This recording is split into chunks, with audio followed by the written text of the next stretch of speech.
नमस्कार, मेरा नाम आलोक है। आप लाइव स्ट्रीज देख रहे हैं। पूर्व सांसद आनंद मोहन जो लगभग 15.5 सालों के बाद यानी कि लगभग 1.5 दशक के बाद अब रिहा हो रहे हैं। उनकी रिहाई का जो नोटिफिकेशन है वो जारी किया गया है। हालांकि उनके साथ साथ 26 और कैदी हैं जो अलग अलग मामलों में सजा पाए हुए थे, उनकी भी रिहाई हो रही है।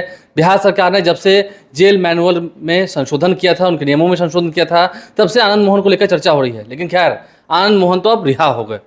पेरोल पर आए थे लेकिन अब सदा के लिए बाहर ही रहेंगे। सीनियर जर्नलिस्ट गणेश्वर हमारे साथ हैं। लोकसभा चुनाव से पहले आनंद मोहन बाहर बड़ी बड़ी बातें अब वो कर रहे हैं। चुनाव में प्रचार भी करेंगे। चुनाव लड़ेंगे नहीं लड़ेंगे हम नहीं कह सकते हैं फिलहाल, क्योंकि सजा पाए हुए हैं वो, लेकिन बड़ी बड़ी बातें तो करेंगे, प्रचार प्रसार तो करेंगे और कूदेंगे भी इस चुनावी समय, अगले साल चुनावी समन में। नहीं आलोक, आपको स्पष्ट कर दें, चुनाव वे नहीं लड़ सकते हैं क्योंकि वे सजा याफ्ता हैं। सरकार ने माफी की है, तो माफी का मतलब ये नहीं है कि आप चुनाव लड़ सकते। दोषी करार दिए गए थे। हाँ, 6 साल का जो समय है वो उनके लिए भी है, लेकिन यह दूसरी बात है कि इस मुद्दे को लेकर अब तक किसी ने कोर्ट में लड़ाई नहीं लड़ी है कि जब हमने सजा पूरी कर ली तो फिर आप हमें चुनाव लड़ने से रोक कैसे सकते हैं। लेकिन बहरहाल वे चुनाव नहीं लड़ पाएंगे।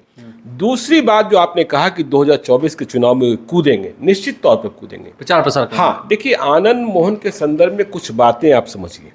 कल आपने आनंद मोहन से बातचीत भी की थी और आपने आनंद मोहन से एक सवाल पूछा कि 2024 के चुनाव में आप किधर रहेंगे, महागठबंधन की ओर या एनडीए की ओर।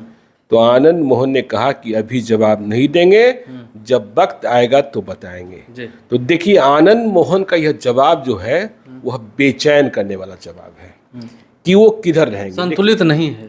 नहीं, संतुलित नहीं, पर स्पष्ट नहीं है। ठीक है ना। नीतीश कुमार ने इतना बड़ा रिस्क लेकर, या यूं कहें कि जो उन्होंने कहा था, देखिए बीजेपी के लोग स्पष्ट तौर पर आनंद मोहन का विरोध करने की स्थिति में नहीं है। आपको पता है, जब आनंद मोहन पेरोल पर आए तो राधा मोहन सिंह जो बीजेपी की कद्दावर नेता हैं, उनसे भी आनंद मोहन की मुलाकात हुई। मैं ये नहीं कह रहा कि आनंद मोहन एनडीए की ओर जा रहे हैं, लेकिन आपके ही सवाल के जवाब में उन्होंने कहा धैर्य रखिए, वक्त पर बताएंगे। तो आनंद मोहन अभी अपनी ताकत का आकलन करेंगे, कहाँ जमीन बची है। फिर इसके बाद देखिए, लवली आनंद का लोकसभा चुनाव लड़ना तो तय है, लड़ेंगे। लेकिन क्या आनंद मोहन अपने समर्थकों के लिए और भी सीट मांगना शुरू कर देते हैं, यह देखने की बात होगी। और जब ऐसी स्थिति होगी तो परेशानी होगी।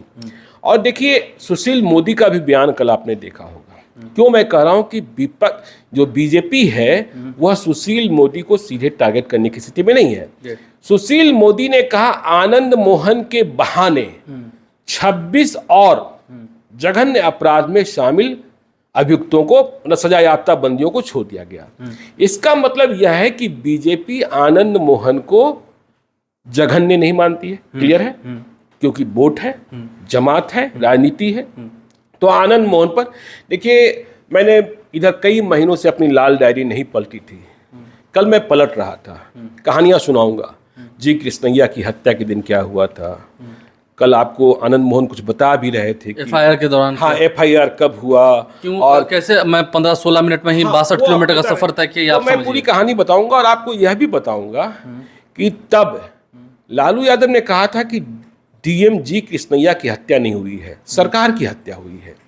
आपको हम यह भी बताएंगे कि किस तरीके से आनंद मोहन के समर्थन में तब भी कई नेता सामने आ गए थे, जॉर्ज फर्नांडिस तक। ठीक है ना, जॉर्ज फर्नांडिस आ गए तो नीतीश कुमार आ गए, फिर आप समझते ही कि एनडीए से गठबंधन बाद में हुआ। लेकिन हाँ, मतलब बीजेपी के लोग बहुत हमलावर नहीं थे आनंद मोहन के प्रति। तो यह बात समझने की बात है। और देखिए, महागठबंधन कोई उम्मीद तो इसी बात की है कि उसे एक स्टार प्रचारक मिल गया है लोकसभा चुनाव के लिए, और जो अपना प्रभाव छोड़ेगा। लेकिन इसके साथ ही देखिए, आरजेडी और जेडीयू को आनंद मोहन तो आ गए। यह ध्यान देना होगा कि आनंद मोहन जब नहीं थे तो जिन नेताओं ने राजपूत वोट बैंक के लिए मेहनत की, उसे भूले नहीं या उससे किनारा न कर दें, वे उपेक्षित न महसूस हों। देखिए, संजय सिंह नहीं भूलना चाहिए। संजय सिंह ने महाराणा प्रताप पर कितनी बड़ी रैली की, 2 बार पूरा बिहार भ्रमण किया, और महाराणा प्रताप की प्रतिमा पटना में लगाई गई। अब आप लेसी सिंह को कैसे भूल सकते हैं। सीमांचल में तमाम विपरीत परिस्थितियों में 14 में भी वो चुनाव जितवाना। हाँ, उन्होंने मोर्चा संभाले रखा। जी। तो जो आपके साथ उन दिनों में रहे जब आनंद मोहन नहीं थे, देखिए मीना सिंह तो चली ही गई जो शाहाबाद में आपकी पूंजी थी, तो उनका भी ध्यान आपको रखना होगा। और जब देखिए चुनाव करीब आ रहा है 2024 का, तो आनंद मोहन आए हैं, यदि वे महागठबंधन की ओर जाते हैं तो आनंद मोहन का जब जिक्र करते हैं तो एक और नाम का जिक्र हो जाता है, वो नाम है पप्पू यादव का। जी। आनंद मोहन और पप्पू यादव के बीच क्या रिश्ता था, कितनी गोलियां चलती थी, यह भी लोगों ने देखा है। किसी ने नहीं देखा हो, मैंने तो देखा है। लेकिन आज के दिन भी अगर दोनों के बाइट को एक साथ चला दिया जाए तो काफी सुर्खियां बटोरती हैं। हाँ, लेकिन आज दोनों के बीच बॉन्डिंग कैसी है, गले लगाते हैं पप्पू यादव, लगा रहे हैं, एक दूसरे को गले लगा रहे हैं, एक दूसरे के लिए लोग बोल रहे हैं। आनंद मोहन की रिहाई का आदेश आज हुआ, लेकिन पप्पू यादव पहले से रिहाई की मांग कर रहे थे, और पप्पू यादव की रिहाई तो बहुत पहले हो गई थी। देखिए, आनंद मोहन और पप्पू यादव एक फैक्टर हैं, ठीक है ना। फैक्टर वो सीमांचल में भी हैं और कोसी में भी हैं। देखिए, आनंद मोहन का प्रभाव तो दूसरे, आपको याद है, मतलब स्मरण है कि नहीं है, इतिहास आपने पढ़ा होगा, इतिहास पढ़ा होगा उस वक्त, लेकिन मेरी उम्र कम थी। लेकिन आपकी उम्र कम थी कि वैशाली में किस तरीके से किशोरी सिन्हा को लवली आनंद ने चुनाव हरा दिया था, ठीक है ना। फिर आपने देखा कि शिवहर में भी, लेकिन हाँ, कई जगहों पर आनंद मोहन की हार भी हुई है उस दौरान में भी, कि जब एक जगह नहीं जीते तो दूसरी जगह चुनाव लड़ने गए, वहां हार गए।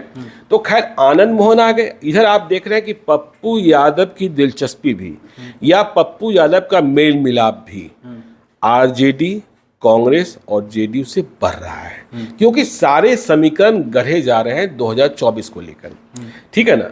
ताकि जो नरेंद्र मोदी का सुपर ब्रांड है, या नरेंद्र मोदी के जिस रथ को रोकने के लिए नीतीश कुमार निकल पड़े हैं। देखिए, खबर आ रही है कि 19 विपक्षी पार्टियों की एक महा बैठक होने वाली है। पटना में हो भी, पटना में हो, दिल्ली में हो, ये कंफर्म खबर है, पटना में, पटना में ही होगी।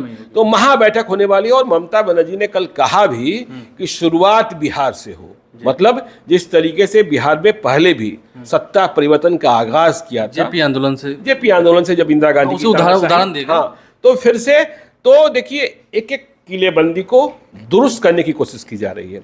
यदि पप्पू यादव आ जाते हैं, देखिए अब आप देखेंगे आनंद मोहन और पप्पू यादव या जो नए लोग आ रहे हैं, उनके कारण सीटों के बंटवारे में, सीटों के तालमेल में, उम्मीदवार के चयन में, उम्मीदवार के बदलाव में कई सारे परिवर्तन आपको दिखने को मिलेंगे, सब समझे ना। तो और फिर जो स्टार प्रचारक होंगे, अब देखिए, कहने वाले कहेंगे कि देखिए, बाहुबलियों को कहा ही जा रहा है कि सारे बाहुबलियों को इकट्ठा किया जा रहा है, लेकिन बीजेपी की इतनी हिम्मत नहीं हो रही है कि वह आनंद मोहन के खिलाफ खुलकर बोल सके, मोर्चा खोल सके। हाँ, देखिए, आज ललन सिंह ने क्या बोलता है, सुबह ट्वीट किया था कि आनंद मोहन को जब बीजेपी स्वयं निशाना नहीं बना पाई तो मायावती के माध्यम से, और मायावती को क्या कह दिया, बीजेपी की बी टीम। देखिए, कल अमित मालवीय जो बीजेपी की आईटी सेल के हेड है, हाँ, उन्होंने भी कुछ ट्वीट किया था जिस पर ललन सिंह गरजे और बरसे थे, ठीक है ना। तो ये पूरी राजनीति, आनंद मोहन आ गए, पप्पू यादव भी आएंगे, और देखिए बाहुबली, ये नहीं, जवाब आज आनंद मोहन ने भी दिया, आपने सुना होगा। हाँ, कौन है मायावती, मैं नहीं जानता, नहीं, 15 साल हो गए, मैं भूल गया हूँ। देखिए, ये कह देने से तो काम नहीं चलने वाला। कौन है मायावती, ठीक है, मायावती अभी राजनीतिक तौर पर हाशिए में है, लेकिन ये कह देना कि मायावती कौन है मैं नहीं जानता, ये बात चलने वाली नहीं है, ये बात समझने वाली भी नहीं है। मायावती यदि उन्होंने कहा तो तंजी कसा है, ठीक है ना, तो ठीक है, तो ये राजनीति अभी होगी। और बाहुबली ऐसा नहीं है, बाहुबली किसके साथ नहीं, एनडीए में भी आप देख लेंगे तो एनडीए में भी बाहुबलियों की भरमार है। वहां में सिंह जी, शर्मा जी, शुक्ला जी, तिवारी जी हैं, और जैरव जी भी हैं, तो वहां भी भरमार है। अब देखिए, परिवारवाद की बात करते हैं तो क्या परिवारवाद केवल सिर्फ आरजेडी में है? परिवारवाद वहां भी है, बीजेपी में भी है। हाँ, कितने नेताओं के बेटे, कितने नेताओं के परिवार के लोग आप एमपी में देख लीजिए, कई एमएलएज में भी देख लीजिए, सीपी ठाकुर के बेटे विवेक ठाकुर, हुकुमदेव नारायण यादव के बेटे अशोक यादव, ऐसे तमाम, राजनाथ सिंह के बेटे को भी जगह मिली है। हाँ, ठीक है, तो मतलब ये उदाहरण आपको मिलेंगे। और ये देखिए, अभी तो 2024 के चुनाव का रंग दिखना शुरू हुआ है। ये रंग कितना चटक होगा, हिंदू मुस्लिम जो सवाल होते हैं, उसके अलावा जातिगत जनगणना का क्या असर दिखेगा, यह सब भी देखने की बात। अभी आगे बहुत कुछ देखना है, अभी मंजिल जो है काफ़ी दूर है, और लक्ष्य प्राप्ति के लिए एक तरफ जहां नीतीश कुमार मुहिम चला रहे हैं, और इस मुहिम को कितनी मजबूती वो दे पाएंगे वो अलग बात है, लेकिन आनंद मोहन के साथ आने से आगे पप्पू यादव भी आएंगे क्या, एक सवाल है। और अगर आते हैं सियासी समीकरण कैसा होगा, फिर बीजेपी क्या जिन निकालेगी, कुछ तो जिन निकालना होगा, नहीं तो फिर काम नहीं चलेगा। जिन तो निकालेगी, और जिन तो है ही उनके पास ना। आज भी नरेंद्र मोदी की पॉपुलैरिटी के आगे देखिए कोई फेस कहाँ है सामने, नहीं फेस है।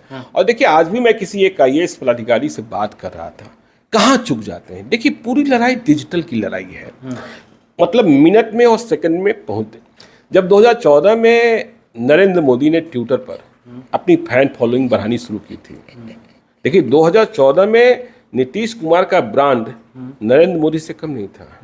लेकिन 2014 में जब ट्विटर का बार शुरू हुआ, यूट्यूब का बार शुरू हुआ, फेसबुक का बार शुरू हुआ, तो बिहार के नेता कह रहे थे ये चींची क्या होता है जी, हाँ तो आप चींची करते रह गए। चींची नहीं करते रहेगा, ये कतरन में फंस के रहते हैं। हाँ, मैं बताता हूँ हाँ, ये कतरन में फंसते हैं, चींची में ये अखबार के कतरन जमा करके फाइल में इकट्ठा करते हैं। हाँ, तो फंसे रह गए।